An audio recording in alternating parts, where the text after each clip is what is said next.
O depoimento do ex-presidente Lula ao juiz Sérgio Moro trouxe a marca da mistificação. Em determinado momento, ele afirmou que não tinha conhecimento de corrupção na Petrobras.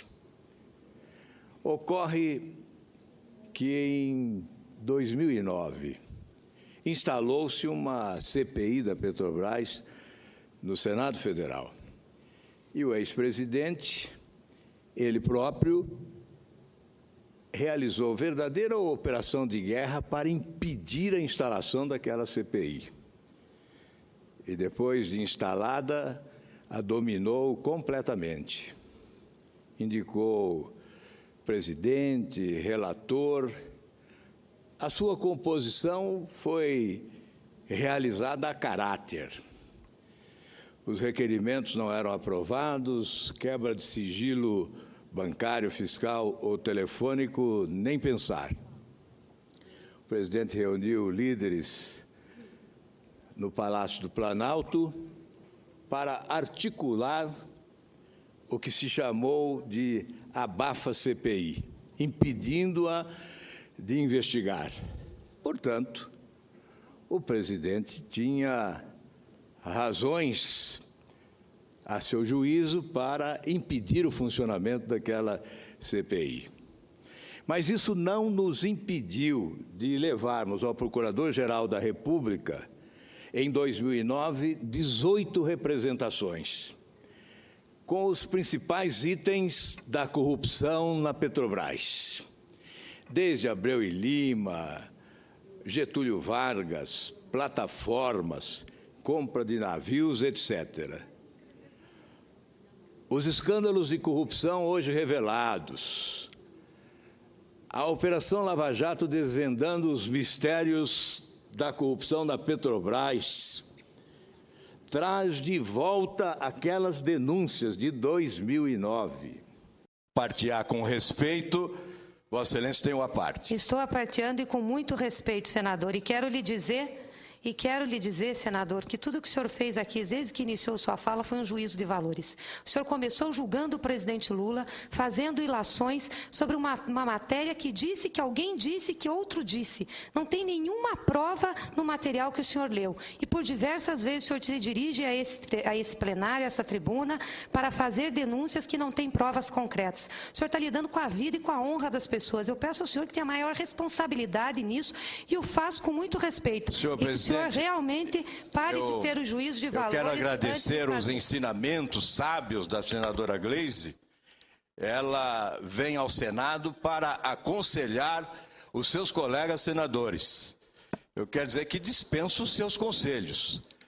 Obviamente, todos que estão prestando atenção na minha fala estão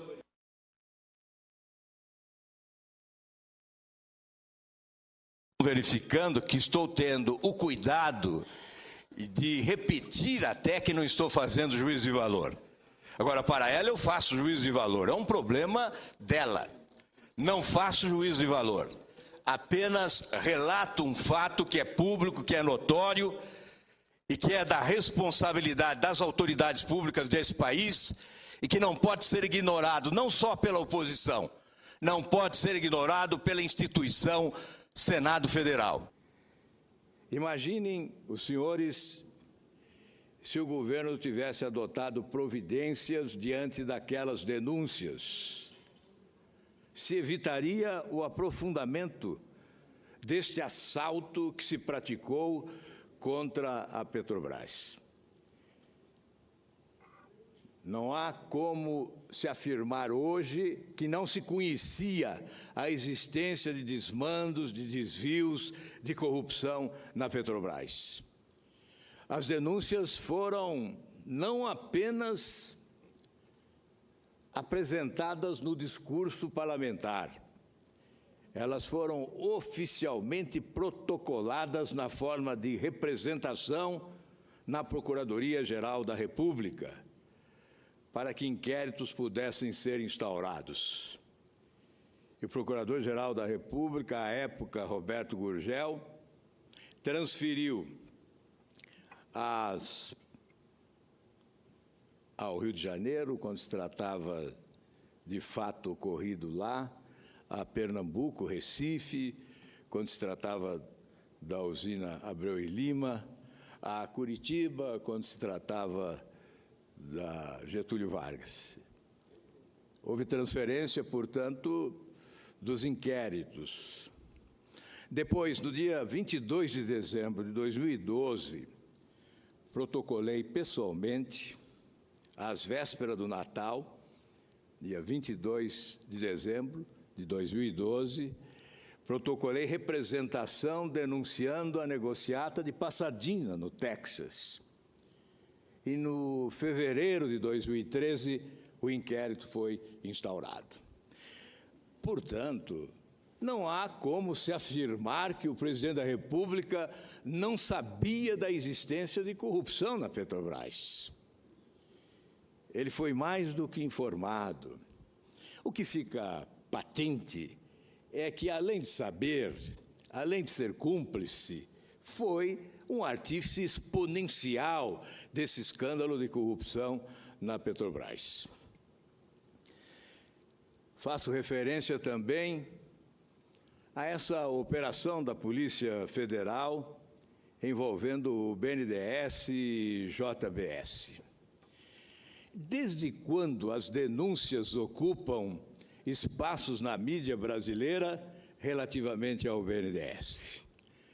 Da nossa parte, desta tribuna, desde 2005, especialmente a partir de 2006, denunciamos reiteradamente o desvio de finalidade por parte do BNDES.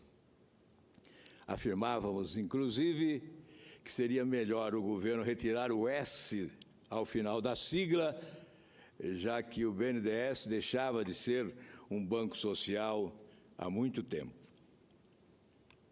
Desvio de finalidade, empréstimos externos bilionários, a países com governos ditatoriais e corruptos, como Venezuela, Cuba, etc. Empréstimos de valores significativos, instalando a corrupção internacional ou alimentando a corrupção internacional, já que as grandes empresas empreiteiras de obras públicas que levavam os recursos, supostamente realizavam as obras. Obviamente com desvios monumentais, possibilitando a instalação de propinodutos na burocracia internacional. Alimentar a corrupção internacional significou também rasgar compromissos celebrados pelo Brasil de combater a corrupção internacional em vários momentos e em várias localidades. Eu repito, imaginem se as providências fossem adotadas a seu tempo, quando das denúncias.